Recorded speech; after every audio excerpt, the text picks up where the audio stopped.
Ben McKee and Patrick Brown of GoVols 24/7 here on campus following practice number 6 of Tennessee Fall Camp, and we got to see more routes on air today. There were a couple of injuries that we continue to monitor as well. Of course, we've got our practice conversations, our practice observations, not conversations. We do have plenty of conversations, but practice observations posted at the site at GoVols247.com. But it was good to see routes on air be a bit cleaner. It was the cleanest that we have seen it since we have been out there, and also the quarterbacks let it rip a little bit today. They worked on throws down the field. All three quarterbacks made some nice throws. I thought Jake Merklinger looked really good. I thought he was the most consistent. You can maybe tell that Joey's trying to find his rhythm as he gets used to the offense. George McIntyre made some really nice throws. The very last throw we saw was a deep ball from George that hit the receiver in stride. Mike Matthews back out there running around looking good. And you had some others that looked good as well. So I encourage you to check out the observations. But the big thing today was just continuing to monitor a couple of injuries on the roll call. Yeah, still no Joshua Joseph, still no, or Ricky Gibson's now dealing with something. I wonder how much you're going to see those guys the rest of camp. I think the priority for Tennessee there will be to get those guys as ready, as close to 100% before the start of the season. I think that's going to be probably the focus there.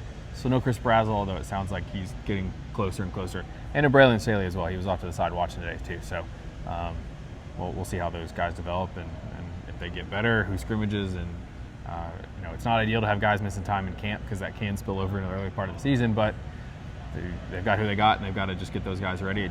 Opportunity is now here for some guys, as Derek Dooley would say. He might have to break that out on his political campaign here soon as well. He can consult Ryan Callahan for those thoughts. But post-practice, we got thoughts from LaVarn Harbin, the outside linebackers coach. Chop, better known as Chop. And then the defensive line coach, the great Rodney Garner, who was as good as he always is. And we'll start with Rodney Garner. I think by Rodney Garner's standards for a week and a half into fall camp, I think he really likes his room. And he did not hesitate to praise Dominic Bailey and how far he's come.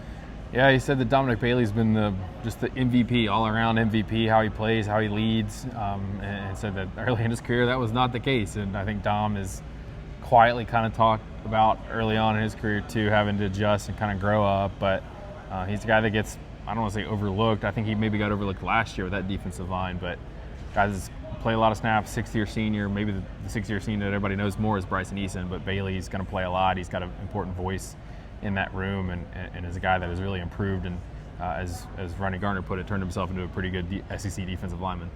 Yeah, and the other big conversation that I recall is just trying to find the depth on the interior. And Rodney talked about he likes his top 3 guys, and he thinks that maybe 4 and 5 or 4A, 4B are coming along, and maybe that's a guy like Jamal Wallace that fans aren't expecting. Yeah, the top 3 would be Jackson Moy, Bryson Eason, David Hobbs, who he also had really good things to say about too. And there's just sort of a big group of guys trying to get in the back end of that rotation, whether it's like Jamal Wallace, who played different positions in junior college, has dealt with some injury stuff here that's maybe hurt his development and just the adjustment to the defensive line. You have Nathan Robinson. This is his 3rd year in the program. He's dealt with some injuries too. Then you got some freshmen in there that are trying to get in the mix with Ethan Utley, Isaiah Campbell. So they're trying to figure out who those guys are, and it's as Rodney Garner said, this is the 6th day of camp. You want to continue to push those guys, see what they do in the scrimmage, and particularly as freshmen, he's just really trying to put them, as he put it, sort of uncomfortable situations to get them to strain, because none of these guys really had to strain in high school because they were playing against, as G put it, 200-pound offensive linemen, which is an exaggeration, but it's true. There's none of those guys here in any way, but they've just got to learn how to strain and do the things that they could get by with in high school. But I think they like some of those young guys, and we'll have to see if that's who ends up sort of filling out that rotation. Yeah, and we talked about Tyree Weathersby last week after. I didn't mention Josh Shell too. He was the other guy I forgot to mention. Yes, Tyree Weathersby. We talked about him last week and how he's going to play a lot and looks primed for a big year. And Rodney echoed those sentiments today. Yeah, it's another guy that they really like. That's he had hip injury, had sort of a year to kind of get over it. Now this offseason he's really been focused. Said that Weathersby had a really good spring and has continued to build off of it so far in camp. Yeah. Lastly, Chop, just along the same lines of of Rodney appears to really like his room. Of course, there's a step there that Josephs, Herring, Ross need to take. Emmanuel Okoye, Chop talked about how he's making strides as well. He's just such a raw prospect, especially once he got here and he's dealt with injuries.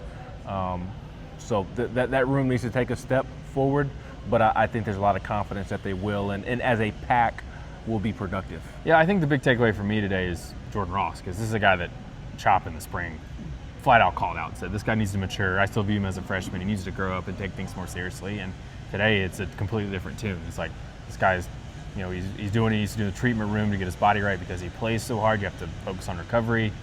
He's growing in the middle part of the game, just taking things seriously. And Ross said that himself, that he kind of went in last year thinking, I'm not going to play. So he didn't work as hard and take it as seriously as he needed to. I think that's changed this offseason. And this is a guy that was a 5-star talent. He's probably one of the most, outside of David Sanders, maybe the most highest rated recruits they've got in the program. So you want to see a big second-year jump from him. You brought him in to sort of follow James Pierce and be that sort of kind of backfill when you knew you were going to lose Pierce. So if Ross can turn this jump this offseason into production on the field, I think that's a big thing for Tennessee. Caleb Herring talked about just mentally being in a much better place. He said he lost his confidence completely last year, kind of went back in January, spent more time with his family, got away from the internet, which is always a smart decision.